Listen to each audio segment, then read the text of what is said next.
Once you have specifically prepared for a competition in the heat, by training in the heat in the weeks preceding the competition, you still need to properly manage the race day, the competition day. There is 3 aspects to consider. The first one is clothing.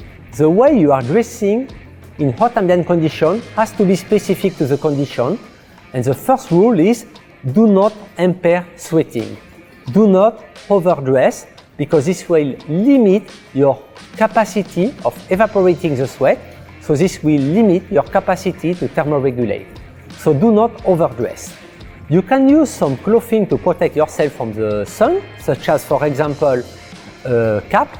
You can also use some sunscreen, but if you use sunscreen, you should be using a water-based sunscreen, a non-greasy sunscreen, because an oil-based sunscreen will also impair your sweating.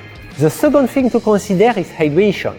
We talk a lot about hydration during the competition itself, but actually hydration is a continuous process. It starts before the competition and it keeps on going after the competition for recovery. Our capacity to absorb water or any fluid is limited during exercise.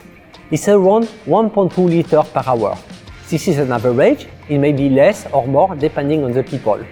But if you are sweating 3 liters an hour, it will be impossible for you to compensate for those 3 liters an hour. So you have to accept the idea that you will lose weight during competition. This is totally normal to lose weight during competition. And this is actually not normal to gain weight during a competition. That's a sign of over-drinking.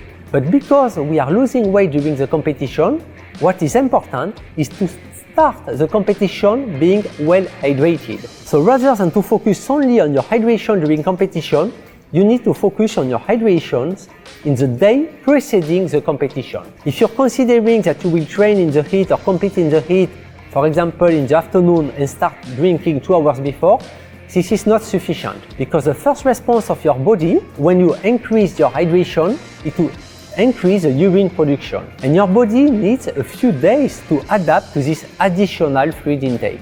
So you need to increase your fluid intake in the days preceding the competition, not only during the competition or the hours before, but in the days preceding. And the third and last part to consider on the competition day is cooling. There is a range of cooling methods that can be used for pre-cooling or for pair or mid-cooling. The basic rule of thumb is avoid to cool the exercising muscle. Try mainly to limit the increase in your temperature during the warm-up by using, for example, an ice vest that will allow you to exercise and to do your normal competition routine preparation while limiting the increase in your body temperature.